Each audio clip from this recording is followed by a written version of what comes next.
10ನೆಯ ತರಗತಿಯ ಪ್ರೀತಿಯ ವಿದ್ಯಾರ್ಥಿಗಳಿಗೆ ನಿಮ್ಮ ನೆಚ್ಚಿನ ಚಾನಲ್ಗೆ ಸ್ವಾಗತ ಸುಸ್ವಾಗತ.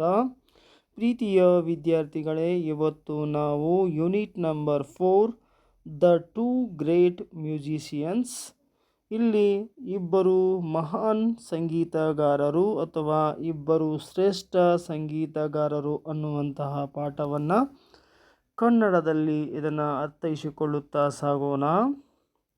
Look at the picture given above. ಮೇಲೆ ಕೊಟ್ಟಿರುವಂತಹ ಚಿತ್ರಣವನ್ನು ನೀವು ಗಮನಿಸಬೇಕು. ಆ ಒಂದು ಚಿತ್ರದ ಮೇಲೆ 4 ಪ್ರಶ್ನೆಗಳನ್ನು ಕೇಳಲಾಗಿದೆ.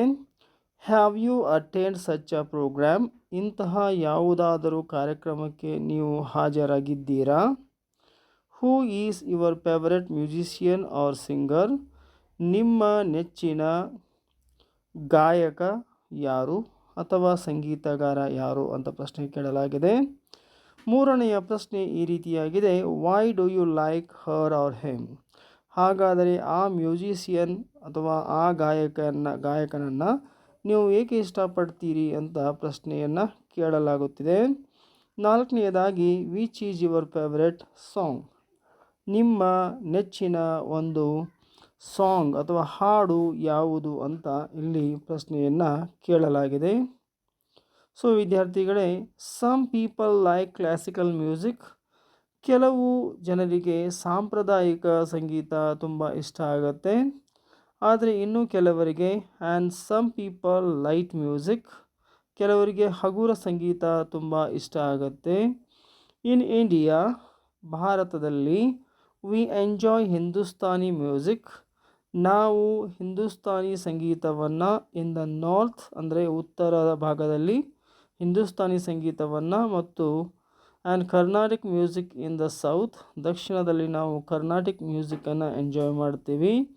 ಇನ್ ಕರ್ನಾಟಿಕ್ ಮ್ಯೂಸಿಕ್ ಅಂದರೆ ಕರ್ನಾಟಿಕ್ ಸಂಗೀತದಲ್ಲಿ Shrimati S Subbulakshmi has been called the nightingale of India. ಇಲ್ಲಿ ಎಸ್ ಸುಬ್ಬಲಕ್ಷ್ಮಿಯವರನ್ನು ದಕ್ಷಿಣ ಭಾರತದ ಸಂಗೀತ ಕ್ಷೇತ್ರದಲ್ಲಿ ಇವರನ್ನು ನೈಟಿಂಗೇಲ್ ಆಫ್ ಇಂಡಿಯಾ ಅಥವಾ ಭಾರತದ ಕೋಗಿಲೆ ಎಂದು ಕರೆಯುತ್ತಾರೆ. ಈ ಒಂದು ಪಾಠದ ಮೊದಲ ಒಂದು ಪ್ಯಾರಾಗ್ರಾಫನ್ನು ಅಧ್ಯಯನ ಮಾಡೋಣ. ಇದು ಶ್ರೀಮತಿ ಎಸ್ ಸುಬ್ಬಲಕ್ಷ್ಮಿ ಅವರ ಬಗ್ಗೆ ಇಲ್ಲಿ ಹೇಳಲಾಗಿದೆ. The one line communique of the then President K.R. Narayanan that the President is pleased to award the Bharata Ratna to M.S. Subbulakshmi was greeted by doyens of Indian music. ಈಗ ಏನಾಗಿದೆ ಅಂತಂದರೆ, ಆಗಿನ ರಾಷ್ಟ್ರಪತಿಯಾಗಿರುವಂತಹ KR Narayan ಅವರು ರಾಷ್ಟ್ರಪತಿಗಳು MS Subbulakshmi ಅವರಿಗೆ ಭಾರತ ರತ್ನ ಪ್ರಶಸ್ತಿ ನೀಡಲು ಸಂತೋಷದಿಂದ ಒಪ್ಪಿಗೆ ನೀಡಿದ್ದಾರೆ ಎಂದು ಒಂದು ಸಾಲಿನಲ್ಲಿ ತಿಳಿಸಿದಾಗ ಅದನ್ನು ಭಾರತೀಯ ಸಂಗೀತದ ಹಿರಿಯ ಕಲಾವಿದರು ಸ್ವಾಗತಿಸಿದರು. ದ ಒನ್ ಲೈನ್ ಅಂತ ಹೇಳ್ತಾರೆ, ಒಂದೇ ಒಂದು ಸಾಲಿನಲ್ಲಿ. ಕಮ್ಯುನಿಕ್ಯೂ ಅಂತ ಹೇಳ್ತಾರೆ, communique of the then president KR Narayan. ಇಲ್ಲಿ ಮುಖ್ಯವಾಗಿ ಕಮ್ಯುನಿಕ್ಯೂ ಅಂತಂದರೆ ಅಧಿಕೃತ ಪ್ರಕಟಣೆ ಅಂತ ಅರ್ಥವಾಗುತ್ತೆ. Of then president KR Narayan, KR Narayan ಅವರು ಏನು ಮಾಡ್ತಾರೆ ಅಂತಂದರೆ ದಟ್ ದ ಪ್ರೆಸಿಡೆಂಟ್ ಈಸ್ ಅಂದರೆ ಆ ಸಮಯದಲ್ಲಿ KR ನಾರಾಯಣ್ ರವರು ಭಾರತದ ರಾಷ್ಟ್ರಪತಿಗಳಾಗಿದ್ದು ಅವರು ಈಸ್ ಪ್ಲೀಸ್ ಟು ಅವಾರ್ಡ್, ಅವರು ಸಂತೋಷದಿಂದ ಈ ಒಂದು ಪ್ರಶಸ್ತಿಯನ್ನು ಕೊಡ್ತಾ ಇದ್ದಾರೆ ಅಂತಕ್ಕಂಥ ಒಂದು ಮಾತನ್ನು ಒಂದೇ ಸಾಲಿನಲ್ಲಿ ಹೇಳ್ತಾರೆ. Bharat Ratna to MS Subbulakshmi was greeted by doyens of Indian music. ಈ ಒಂದು ಇಂಡಿಯನ್ ಮ್ಯೂಸಿಕ್ನಲ್ಲಿರ್ತಕ್ಕಂಥ ಭಾಳಷ್ಟು ಜನ ಹಿರಿಯರು ಏನು ಮಾಡ್ತಾರೆ ಅಂತಂದರೆ ಇದನ್ನು ಹೃದಯಪೂರ್ವಕವಾಗಿ ಸ್ವಾಗತ ಮಾಡುತ್ತಾರೆ. She was in fact the first musician to be awarded this distinction. ಇಲ್ಲಿ MS ಸುಬ್ಬಲಕ್ಷ್ಮಿಯವರು ನಿಜವಾಗಿ ಹೇಳಬೇಕೆಂದರೆ ಇವರೇ ಮೊದಲ ಸಂಗೀತಗಾರರು to be awarded this distinction, ಈ ವಿಶಿಷ್ಟವಾಗಿರ್ತಕ್ಕಂತಹ ಪ್ರಶಸ್ತಿಗೆ ಭಾಜನರಾಗಿರ್ತಕ್ಕಂಥವರು ಇವರೇ ಮೊದಲಿಗರು ಅಂತ ಇಲ್ಲಿ ಹೇಳ್ತಾರೆ. When the president spoke to her, ಯಾವಾಗ ರಾಷ್ಟ್ರಪತಿಗಳು ಅವರೊಂದಿಗೆ ಅಂದರೆ MS ಸುಬ್ಬಲಕ್ಷ್ಮಿ ಅವರೊಂದಿಗೆ ಮಾತನಾಡಿದರು. ಓವರ್ ದ ಫೋನ್ನಲ್ಲಿ. ಬಿಫೋರ್ ಮೇಕಿಂಗ್ ದ ಅನೌನ್ಸ್ಮೆಂಟ್, ಈ ಒಂದು ಪ್ರಕಟಣೆ ಮಾಡುವುದಕ್ಕಿಂತ ಮುಂಚೆ ಯಾವಾಗ ನಮ್ಮ ದೇಶದ ರಾಷ್ಟ್ರಪತಿಗಳು ಮಾತನಾಡಿದರು. ಐ ವಿಟ್ನೆಸಸ್ ಅಂದರೆ ಆ ಸಂದರ್ಭದಲ್ಲಿ ಸುಬ್ಬಲಕ್ಷ್ಮಿಯೊಂದಿಗೆ ಇರ್ತಕ್ಕಂತಹ ಕೆಲವು ಜನರು ಸೈಡ್ ಹೇಳ್ತಾರೆ, MS ಅಂದರೆ ನಿಮ್ಗೆ ಗೊತ್ತೇ ಸುಬ್ಬಲಕ್ಷ್ಮಿಯವರು ಅಂತ, ವಾಸ್ ರೆಂಡರ್ಡ್ ಸ್ಪೀಚ್ಲೆಸ್, ಅವರು ಅಲ್ಲಿ ಮೂಕ ವಿಸ್ಮಿತರಾದರು ಅನ್ನುವಂಥ ಮಾತನ್ನು ಇಲ್ಲಿ ಹೇಳಲಾಗತ್ತೆ. ಇನ್ನು ಮೂರನೆಯ ಒಂದು ಪ್ಯಾರಾಗ್ರಾಫನ್ನು ಅಧ್ಯಯನ ಮಾಡೋಣ ವಿದ್ಯಾರ್ಥಿಗಳೇ. ಮೂರನೇ ಪ್ಯಾರಾಗ್ರಾಫ್ನಲ್ಲಿ ಈ ರೀತಿಯಾಗಿ ಹೇಳ್ತಾರೆ. ಥರ್ಡ್ ಒನ್, however, ಹೀಗಿದ್ದರೂ her moment of joy was tinged with sadness as she had lost her husband Thyagaraja Sadasivam, a freedom fighter, just a couple of months earlier. ಹೀಗಿದ್ದರೂ ಈ ಒಂದು ಸಂತೋಷದ ಸುದ್ದಿಯನ್ನು ಕೇಳಿದಾಗ ಹರ್ ಮೂಮೆಂಟ್ ಆಫ್ ಜಾಯ್, ಅದು ಒಂದು ಸಂತೋಷದ ವಿಚಾರವಾಗಿದ್ದರೂ ಸಹಿತ ಅವಳು ದುಃಖ ಮತ್ತು ಸಂತೋಷದಿಂದ ಕೂಡಿರ್ತಕ್ಕಂತಹ ಕಣ್ಣೀರನ್ನು ಹಾಕಿದಳು. ಯಾಕಂದರೆ she had last her husband, ಅವಳು ತನ್ನ ಗಂಡನನ್ನು ಕಳ್ಕೊಂಡಿದ್ದಳು 2 ತಿಂಗಳ ಮೊದಲೇ. ಈ ಪ್ರಶಸ್ತಿ ಬರೋಕ್ಕಿಂತ 2 ತಿಂಗಳ ಮೊದಲೇ ಅವರು ತಮ್ಮ ಗಂಡನನ್ನು ಅಥವಾ ಪತಿಯನ್ನು ಕಳ್ಕೊಂಡಿದ್ದರು. ಅವರ ಹೆಸರು ತ್ಯಾಗರಾಜ ಸದಾಶಿವಂ. ಇವರೇನಾಗಿದ್ದರು ಅಂತಂದರೆ freedom fighter, just a couple of months earlier. Couple of month ಅಂದರೆ 2 ತಿಂಗಳ ಹಿಂದೆ. Prominent personalities in the field of classical music congratulated her on being conferred the highest civilian award. Prominent ಅಂದರೆ ಪ್ರಮುಖ ವ್ಯಕ್ತಿಗಳು, prominent personalities in the field of classical music, ಸಾಂಪ್ರದಾಯಿಕವಾಗಿರ್ತಕ್ಕಂತಹ ಅಥವಾ ಶಾಸ್ತ್ರೀಯ ಸಂಗೀತದಲ್ಲಿ. ಕ್ಲಾಸಿಕಲ್ ಅಂದರೆ ಇಲ್ಲಿ ಶಾಸ್ತ್ರೀಯ ಸಂಗೀತ ಅಂತ ಅರ್ಥ ಆಗುತ್ತೆ. ಈ ಕ್ಲಾಸಿಕಲ್ ಮ್ಯೂಸಿಕ್ನಲ್ಲಿ ಯಾರು ಫೀಲ್ಡ್ನಲ್ಲಿ ಇರ್ತಕ್ಕಂಥವ್ರು ಇದ್ದಾರೆ ಅಂಥವರು ಅಭಿನಂದಿಸಿದ್ದಾರೆ. ಯಾರನ್ನು ಅಂತಂದರೆ MS ಸುಬ್ಬಲಕ್ಷ್ಮಿಯವರನ್ನು.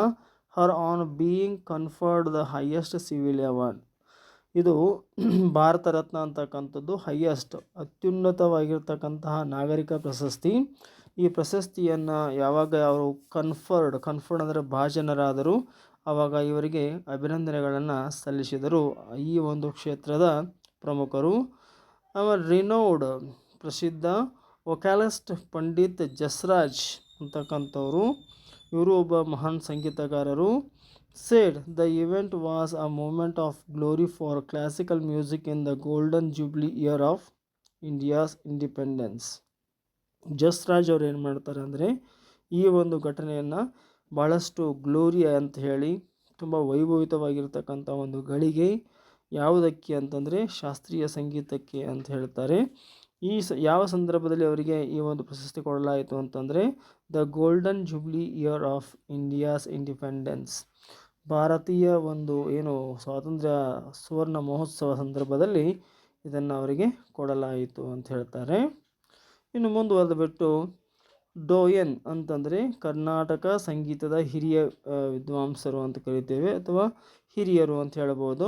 ಡೋಯನ್ of Carnatic music Semmangudi Srinivasa ಅಂಥೇಳಿ, ಸೆಮ್ಮನಗುಡಿ ಶ್ರೀನಿವಾಸ ಅಂತಕ್ಕಂಥವರು, ಅಯ್ಯರ್ ಅಂತಕ್ಕಂಥವರು expressed joy over the award saying, ಈ ಯಾವಾಗ ಅವಾರ್ಡ್ ಬಂತಲ್ಲ MS ಸುಬ್ಬಲಕ್ಷ್ಮಿಯವರಿಗೆ ಇವರು ತುಂಬ ಖುಷಿಯಾಗಿದ್ದರು. The music world, the Tamil Nadu have been honoured by the decision, ಇಲ್ಲಿ ಲೋಕಕ್ಕೂ ಈ ಜಗತ್ತಿಗೂ ತಮಿಳುನಾಡಿಗೂ ಗೌರವ ತೋರುತ್ತಿದೆ ಎಂದು ಸಂತೋಷ ವ್ಯಕ್ತಪಡಿಸಿದರು ಈ ಸೆಮ್ಮನಗುಂಡಿ ಶ್ರೀನಿವಾಸ್ ಅಯ್ಯರ್ ಅವರು. ಇನ್ನು ಮುಂದೆ 6ನೇ ಪ್ಯಾರಾಗ್ರಾಫನ್ನು ನೋಡೋಣ. MS Subbulakshmi was born on September 16, 1916. ಈ MS ಸುಬ್ಬಲಕ್ಷ್ಮಿಯವರು ಹುಟ್ಟಿರ್ತಕ್ಕಂಥದ್ದು ಸೆಪ್ಟೆಂಬರ್ 16, 1916ರಲ್ಲಿ. She gave her first recital at the tender age of 10. ಇವರು ಮೊಟ್ಟ ಮೊದಲು ತಾವು ಹಾಡಿರ್ತಕ್ಕಂಥದ್ದು 10ನೆಯ ಒಂದು ವಯಸ್ಸಿನಲ್ಲಿ. when she was asked to sing at the wedding of a friend of the family in Madurai. ಇವರಿಗೆ ಮೊದಲಿಗೆ ಹಾಡುವಂತಹ ಒಂದು ಅವಕಾಶ ಎಲ್ಲಿ ದೊರೆಯಿತು ಅಂತಂದರೆ ಇವರು ಒಬ್ಬ ಸ್ನೇಹಿತ when she was asked to sing at the wedding ಅಂದರೆ ಮದುವೆ ಸಮಾರಂಭದಲ್ಲಿ ಆಫ್ ಅ ಫ್ರೆಂಡ್ ಅವಳ ಸ್ನೇಹಿತೆಯ ಆಫ್ ದ ಫ್ಯಾಮಿಲಿ ಇನ್ ಮದುರೈನಲ್ಲಿ ಹಾಡುವಂಥ ಒಂದು ವಿಶೇಷವಾಗಿರ್ತಕ್ಕಂಥ ಒಂದು ಅವಕಾಶ ದೊರೆಯಿತು. Her seemingly effortless music was rooted in the technical mastery ಅಂತ ಹೇಳ್ತಾರೆ. ಹರ್ ಸೀಮಿಂಗ್ಲಿ ಅಂದರೆ ಅವಳಲ್ಲಿ ಹೇಗೆ ಕಾಣಿಸ್ತಾ ಇದ್ದಳು ಅಂತಂದರೆ ಅತಿ ಸುಲಭವಾಗಿ ಅಲ್ಲಿ ಕಾಣಿಸಿದರು. ಅವರ ಸಂಗೀತವು ಸುಲಭವಾಗಿ ಕಾಣಿಸಿದರೂ ಅದು ತಾಂತ್ರಿಕ ಪರಿಣತಿಯನ್ನು ಹೊಂದಿತ್ತು. ಜೊತೆಗೆ ನಿರಂತರ ಅಭ್ಯಾಸ, ಸಂಯಮ ಮತ್ತು ಆತ್ಮಾವಲೋಕನದ ಫಲವಾಗಿತ್ತು ಅಂತ ಹೇಳ್ತಾರೆ. Her seemingly effortless music was rooted in the technical mastery and ceaseless practice and restraint and constant self appraisal ಅಂತ ಹೇಳ್ತಾರೆ. ಇವರು ಸ್ವಯಂವಾಗಿರ್ತಕ್ಕಂಥ ಸಂಯಮ ಮತ್ತು ಆತ್ಮಾವಲೋಕನದ ಪ್ರತಿಫಲವಾಗಿತ್ತು ಅಂತ ಇಲ್ಲಿ ಹೇಳ್ತಾರೆ. ಇವರಿಗೆ ಇಲ್ಲಿ ಮುಂದೆ ಹೇಳ್ತಾರೆ, ನೋ ಅದರ್ ಆರ್ಟಿಸ್ಟ್, ಬೇರೆ ಯಾವುದೇ ಒಬ್ಬ ಕಲೆಗಾರನಿಗೆ had been as successful in a blending ಅಂದರೆ ಇಲ್ಲಿ ಬೆರೆಸಿದ ಅಂತ ಅರ್ಥ ಆಗತ್ತೆ. ದ ಇಂಟ್ಯೂಯೇಟಿವ್ ಅಂತಂದರೆ ಅಂತಃಪ್ರಜ್ಞೆ ಅಂತ ಕರಿತೀವಿ. ಆ್ಯಂಡ್ ರಿಫ್ಲೆಕ್ಟಿವ್ ಎಲಿಮೆಂಟ್ಸ್ ಅಂತ ಹೇಳ್ತೀವಿ. ರಿಫ್ಲೆಕ್ಟಿವ್ ಅಂತಂದರೆ ಇಲ್ಲಿ ಚಿಂತನಾತ್ಮಕ ಅಂಶಗಳನ್ನು ಹೊಂದಿರತಕ್ಕಂಥ ಒಂದು ಕಲೆಯಲ್ಲಿ ಅವರು ಭಾಳಷ್ಟು ಹೆಸರುವಾಸಿಯಾಗಿದ್ದರು ಅಂತ ಹೇಳ್ತಾರೆ. ಇನ್ನು MS was the first woman recipient of the Sangita Kalanidhi. ಇಲ್ಲಿ ಹೆಣ್ಣು ಮಕ್ಕಳ ಕ್ಷೇತ್ರದಲ್ಲಿ ಅಥವಾ ಮಹಿಳಾ ಕ್ಷೇತ್ರದಲ್ಲಿ ಮೊಟ್ಟ ಮೊದಲಿಗೆ ಸಂಗೀತ ಕಲಾನಿಧಿ ಪ್ರಶಸ್ತಿ ಇವರಿಗೆ ಲಭಿಸಿದೆ. Kalanidhi a title and the first one to popularize Carnatic music. ಈ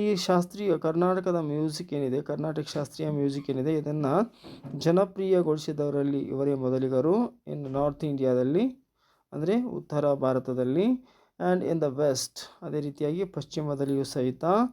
ಆನ್ ಒನ್ ಸೆಲಿಬ್ರೇಟೆಡ್ ಒಕೇಷನ್, ಇಲ್ಲಿ ಒಂದು ಪ್ರಸಿದ್ಧ ಸಂದರ್ಭದಲ್ಲಿ ಅಂತ ಹೇಳ್ಬೋದು.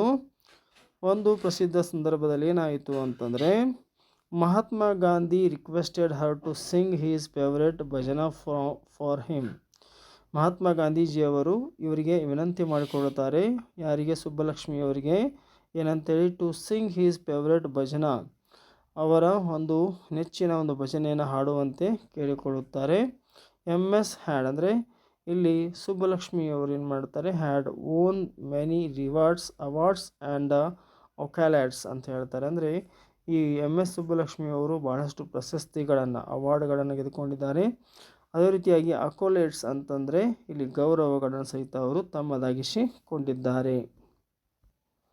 ಸೊ ವಿದ್ಯಾರ್ಥಿಗಳೇ, ಕೊನೆಯದಾಗಿರ್ತಕ್ಕಂಥ ಒಂದು paragraph, she was called Nightingale of India, ಇವರನ್ನು ಭಾರತದ ಕೋಗಿಲೆ ಎಂದು ಕರೆಯಲಾಗುತ್ತದೆ.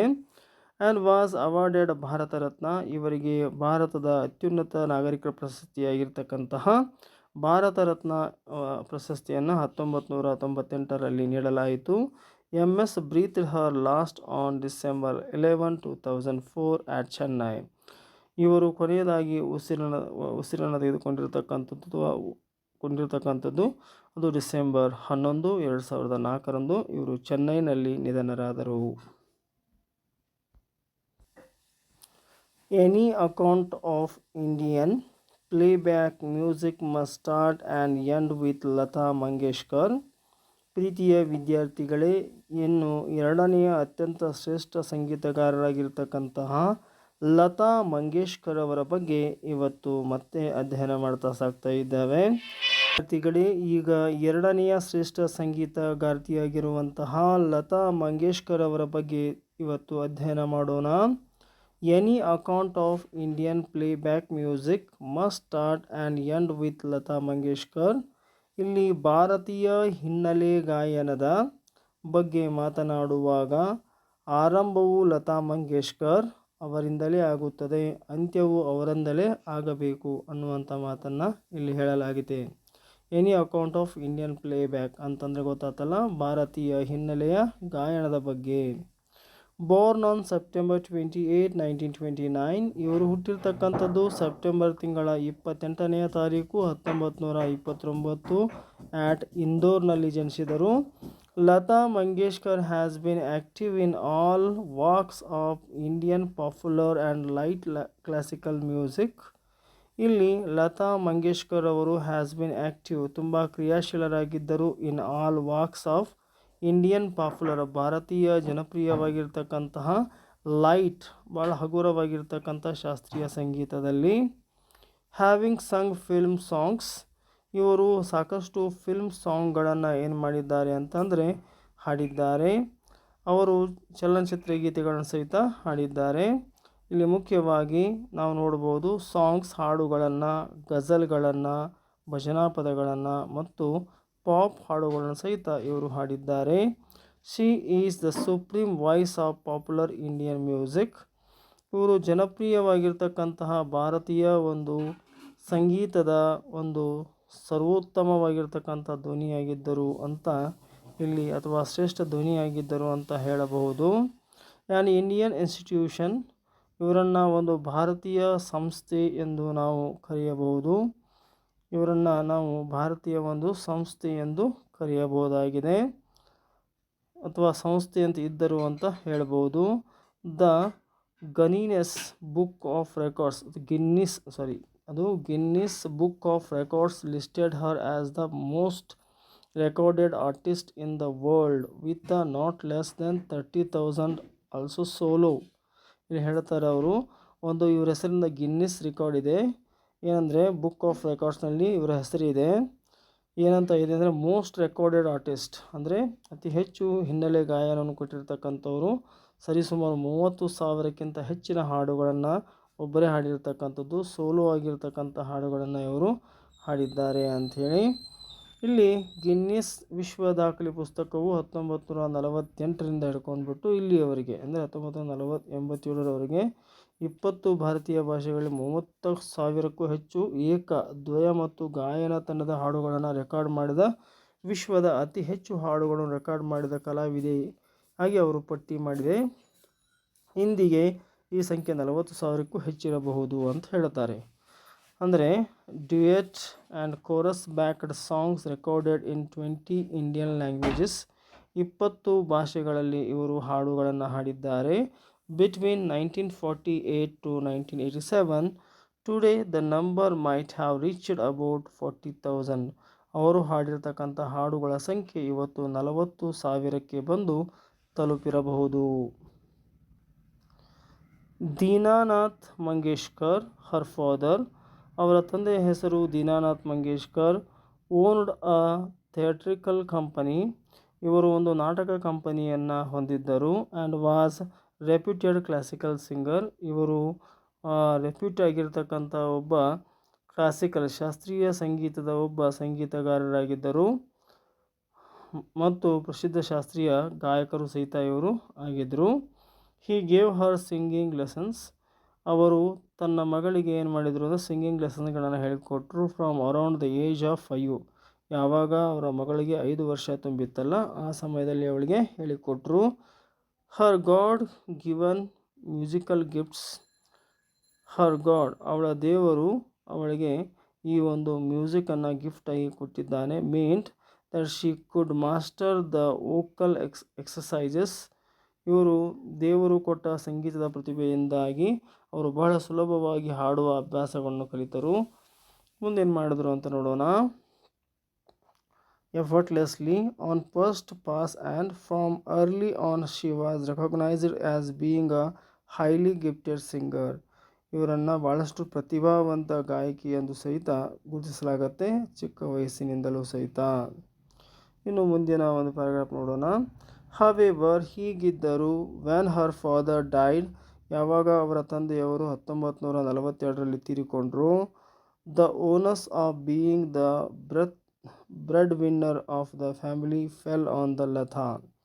ಇಲ್ಲಿ 1942ರಲ್ಲಿ ಅವರ ತಂದೆ ಯಾವಾಗ ನಿಧನರಾದರು, ಕುಟುಂಬದ ಹೊಣೆಗಾರಿಕೆ ಲತಾ ಅವರ ಹೆಗಲ ಮೇಲೆ ಬಿತ್ತು ಅಂತ ಹೇಳ್ತಾರೆ.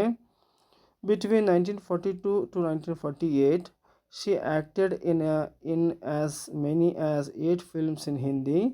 ಇವರು 1942ರಿಂದ 1948ರವರೆಗೆ ಸುಮಾರು 8 ಫಿಲ್ಮ್ಗಳಲ್ಲಿ ಚಲನಚಿತ್ರಗಳಲ್ಲಿ ಇವರು ಆ್ಯಕ್ಟ್ ಮಾಡಿದ್ದಾರೆ. Hindi and Marathi to take care of the families economic problems. ಇವರು ಈ ಕೆಲಸ ಯಾಕೆ ಮಾಡಿದರು ಅಂತಂದರೆ ತಮ್ಮ ಕುಟುಂಬದ ಆರ್ಥಿಕವಾಗಿರ್ತಕ್ಕಂಥ ಒಂದು ವಿಚಾರಗಳನ್ನು ಗಣನೆಗೆ ತೆಗೆದುಕೊಳ್ಳುವುದಕ್ಕಾಗಿ ಇವರು ಈ ಕೆಲಸಗಳನ್ನು ಮಾಡಿದರು. ಏನಾಯ್ತಪ್ಪ ಅಂದರೆ ಇವರು ಕುಟುಂಬ ಆರ್ಥಿಕ ಸಮಸ್ಯೆಗಳನ್ನು ನಿವಾರಿಸಲು ಅವರು ಹಿಂದಿ ಮತ್ತು ಮರಾಠಿಯಲ್ಲಿ 8 ಚಿತ್ರಗಳನ್ನ ನಟಿಸಿದ್ದಾರೆ ಅಂತ ಹೇಳ್ತಾರೆ. The first Hindi film in which she gave playback was Aap Ki Seva Mein. ಇಲ್ಲಿ ಇವರು ಮೊದಲು ಹಿನ್ನೆಲೆ ಗಾಯನ ಮಾಡಿರ್ತಕ್ಕಂಥ ಮೊದಲ ಚಿತ್ರ ಯಾವುದು ಅಂದರೆ ಆಪ್ ಕಿ ಸೇವಾ ಮೇ ಅನ್ನುವಂಥದ್ದು 1947ರಲ್ಲಿ. But her singing went unnoticed. ಆದರೆ ಇವರ ಹಾಡಿರ್ತಕ್ಕಂಥ ಹಾಡುಗಳು ಅವು ಯಾರಿಗೂ ಗಮನಕ್ಕೂ ಸಹಿತ ಬರಲಿಲ್ಲ. Well Lata entered the film industry. ಯಾವಾಗ ಲತಾ ಅವರು ಈ ಚಲನಚಿತ್ರ ಒಂದು ಉದ್ಯಮಕ್ಕೆ ಬಂದರು. ಹ್ಯಾವಿಯರ್ ವಾಯ್ಸಸ್ ಲೈಕ್, ಇಲ್ಲಿ ಭಾಳಷ್ಟು ಜನ ಒಳ್ಳೆಯ ಧ್ವನಿ ಇರ್ತಕ್ಕಂಥವ್ರು ಇದ್ದರು. ಉದಾಹರಣೆಗೆ ಶಂಷದಾ ಅಂತ ಬರ್ತಾರೆ, ನೂರ್ ಜಹಾನ್ ಅಂತ ಬರ್ತಾರೆ. ನೂರ್ ಜಹಾನ್ ಆ್ಯಂಡ್ ಶಂಷದಾ ಬೇಗಮ್ ಅಂತಕ್ಕಂಥವ್ರು, ಆ್ಯಂಡ್ ಜೋರಾಬಾಯಿ ಜೋರಾಬಾಯಿ ಮತ್ತು ಅಂಬಾಲೆವಾಲಿ ಅವರಂಥ ದೊಡ್ಡ ಗಡಸು ಧ್ವನಿ ಇರ್ತಕ್ಕಂಥವ್ರು ಇದ್ದರು. Ruled the industry. ಅವರು ಅವಾಗ ಆ ಚಲನಚಿತ್ರ ಇಂಡಸ್ಟ್ರಿಯನ್ನು ಆಳ್ವಿಕೆ ಮಾಡ್ತಾಯಿದ್ರು. Ironically Lata was even rejected for Shaheed. ಇಲ್ಲಿ ಹೇಳ್ತಾರೆ ವಿಪರ್ಯಾಸವೇನೆಂದರೆ, ವಿಪರ್ಯಾಸ ಅನ್ನೋದಕ್ಕೆ ನಾವೇನಂತೀವಿ ಇಲ್ಲಿ ಐರಾನಿಕಲ್ಲಿ ಅಂತ ಹೇಳ್ತೀವಿ. ಅಂದರೆ ವಿಪರ್ಯಾಸ ಏನಪ್ಪ ಅಂದರೆ Lata was even rejected for Shaheed ಅಂತಕ್ಕಂಥ ಫಿಲ್ಮ್ಗೆ ಇವರನ್ನು ತೆಗೆದುಕೊಳ್ಳಲಿಲ್ಲ. ಅದಕ್ಕೆ ಕಾರಣ ಏನು ಕೊಟ್ಟರು ಅಂದರೆ by producer S Mukherjee, who complained that her voice was too thin. ಅವಳ ಧ್ವನಿ ತುಂಬ ತೆಳುವಾಗಿದೆ. ಹವೇವರ್ Ghulam Hyder ಅಂತಕ್ಕಂಥದ್ದಿದೆ. Ghulam Hyder unable to use her in the Shahid gave Lata her breakthrough song with Dil Thoda from Mojbar. ಇಲ್ಲಿ ಇವರಿಗೆ ಅವರು ಏನು ಮಾಡಲಿಲ್ಲ, ಹೈದರ್ ಅಂತಕ್ಕಂತಹ ಒಂದು ಏನು ಫಿಲ್ಮ್ ಅಂತಲ್ಲ, ಆವಾಗ ಏನಾಯಿತು ಅಂತಂದರೆ ಮಜ್ಬೂರ್ ಚಿತ್ರದ ದಿಲ್ ತೋಡಾ ಹಾಡು ಲತಾ ಅವರಿಗೆ ದೊಡ್ಡ ಅವಕಾಶವನ್ನು ನೀಡಿತು. ಅದಕ್ಕಿಂತ ಮುಂಚೆ ಅವರಿಗೆ ಯಾವುದೇ ಅವಕಾಶ ಇರಲಿಲ್ಲ ಅಂತ ಹೇಳ್ತಾರೆ. In 1949 saw the release of 4 films. 1949ರಲ್ಲಿ 4 ಚಲನಚಿತ್ರಗಳು ಬಿಡುಗಡೆಯಾದವು. ಒಂದು Barsaat, Andaz, Dulari and Mahal. The songs of all 4 films were runaway hits. Particularly ಇಲ್ಲಿ ಮುಖ್ಯವಾಗಿ ಹೇಳ್ತಕ್ಕಂಥದ್ದು ಏನಪ್ಪ ಅಂತಂದರೆ ಇಲ್ಲಿ 4, ಒಂದು ಬರ್ಸಾತ್, ಅಂದಾಜ್, ದುಲಾರಿ ಮತ್ತು ಮಹಲ್ ಅಂತಕ್ಕಂಥ 4 ಚಿತ್ರಗಳು ಎಲ್ಲ ಹಾಡುಗಳು ಸೂಪರ್ ಹಿಟ್ ಆದವು. ವಿಶೇಷವಾಗಿ ಮಹಲ್ ಚಿತ್ರದ ಆಯೇಗ ಆನೆವಾಲಾ ಹಾಡು ಅಂತ ತುಂಬ ಪ್ರಸಿದ್ಧವಾಯಿತು. ಇನ್ನು 1950ರಲ್ಲಿ and the two sisters were the queens of Indian playback singing up to the end of 20th century. ಇಬ್ಬರು ಜನ ಸಹೋದರಿಯರು ರಾಣಿಯರು ಈ ಭಾರತೀಯ ಚಲನಚಿತ್ರರಂಗದ ಹಿನ್ನೆಲೆ ಗಾಯಕರ ಒಂದು ಮುಖ್ಯ ಅವರೇ ರಾಣಿಯರಾಗಿದ್ದರು ಅಂತ ಹೇಳ್ತಾರೆ. ಇಲ್ಲೇನಾಯಿತು ಅಂತಂದರೆ 1950ರ ದಶಕದ ಕೊನೆಯಲ್ಲಿ ಆಶಾ ಭೋಸ್ಲೆ ಅವರು ಕೂಡ ಬೆಳೆದು ಬಂದರು. 20ನೇ ಶತಮಾನದ ಅಂತ್ಯದವರೆಗೆ ಈ ಇಬ್ಬರು ಸಹೋದರಿಯರು ಭಾರತೀಯ ಹಿನ್ನೆಲೆ ಗಾಯನದ ರಾಣಿಯರಾಗಿದ್ದರು ಅಂತ ಇಲ್ಲಿ ಹೇಳಲಾಗತ್ತೆ. ದ ಫೆನೋಮಿನಲ್ ಅಂತ ಹೇಳ್ತೀವಿ. Success made Lata the most powerful woman in the film industry. ಅವರ ಅದ್ಭುತ ಯಶಸ್ಸು ಲತಾ ಅವರ ಚಿತ್ರರಂಗದ ಅತ್ಯಂತ ಶಕ್ತಿಶಾಲಿ ಮಹಿಳೆಯನ್ನಾಗಿ ಮಾಡಿತು ಅಂತ ಹೇಳ್ತಾರೆ. Lata sung under the direction of all the top musical composers. Lata ಅವರು ಭಾಳಷ್ಟು ಲತಾ ಅವರು ಹಾಡಿದ್ದಾರೆ. ಸ್ಯಾಂಗ್ ಅಂಡರ್ ದ ಡೈರೆಕ್ಷನ್ ಅಂದರೆ ನಿರ್ದೇಶನ ಕೊಡ್ತಕ್ಕಂಥದ್ದು of all the top musical composers. ಯಾರು ಲತಾ ಅವರಿದ್ದಾರೆ ಅಲ್ಲಿ ಶ್ರೇಷ್ಠ ಸಂಗೀತ ನಿರ್ದೇಶಕರಿದ್ದರಲ್ಲ ಅವರ ನಿರ್ದೇಶನ ಎಲ್ಲ ಪ್ರಮುಖ ಹಿನ್ನೆಲೆ ಗಾಯಕಗಳೊಂದಿಗೆ ಹಾಡಿದ್ದಾರೆ ಅಂತ ಹೇಳ್ತಾರೆ. ಇಲ್ಲಿ ಹೇಳ್ತಾರೆ ಮುಂದೆ musical composers and with all the top playback singers of the day. The 1960s and 70s saw the Lata go from strength to strength. ಇಲ್ಲಿ ಲತಾ ಮಂಗೇಶ್ಕರ್ ಅವರು 1960 ಮತ್ತು 70ನೇ ದಶಕದಲ್ಲಿ ಲತಾ ಅವರ ಯಶಸ್ಸು ಇನ್ನಷ್ಟು ಹೆಚ್ಚಾಯಿತು ಅಂತ ಹೇಳ್ತಾರೆ. Lata Mangeshkar is in fact their rare artist who has realised her search for excellence. Lata Mangeshkar ಅವರು ಉತ್ಕೃಷ್ಟತೆಯನ್ನು ಸಾಧಿಸಿದ ಅಪರೂಪದ ಕಲಾವಿದೆಯಾಗಿದ್ದರು ಅಂತ ಇಲ್ಲಿ ಹೇಳಲಾಗತ್ತೆ. ಇನ್ನು ಕೊನೆಯದಾಗಿರ್ತಕ್ಕಂಥದ್ದು ಆ Phalke award winner for her contribution to Indian cinema. ಇಲ್ಲಿ ಭಾರತೀಯ ಚಿತ್ರರಂಗಕ್ಕೆ ನೀಡಿದ ಕೊಡುಗೆಗಾಗಿ ದಾದಾ ಸಾಹೇಬ್ ಪಾಲ್ಕೆ ಪ್ರಶಸ್ತಿ ಪಡೆದ ಲತಾ ಅವರಿಗೆ 2001ರಲ್ಲಿ ಭಾರತದ ಅತ್ಯುನ್ನತ ಗೌರವ ಪ್ರಶಸ್ತಿಯಾಗಿರ್ತಕ್ಕಂಥ ಭಾರತ ರತ್ನ ಕೊಟ್ಟು ಗೌರವಿಸಲಾಯಿತು. Lata was also crowned with another jewel, India's highest civilian award. ಭಾರತದ ಅತ್ಯುನ್ನತ ನಾಗರಿಕ ಸೇವಾ ಪ್ರಶಸ್ತಿಯಾಗಿರ್ತಕ್ಕಂಥದ ಭಾರತ ರತ್ನವನ್ನು ಪಡ್ಕೊಂಡಿದ್ದಾರೆ. ದ ಭಾರತ ರತ್ನ ಕಾನ್ಫರ್ಡ್, ಯಾವಾಗ ಅದನ್ನು ಕೊಡಲಾಯಿತು ಅವರಿಗೆ ಅಂತಂದರೆ ಆನ್ ಹರ್ ಇನ್ 2000.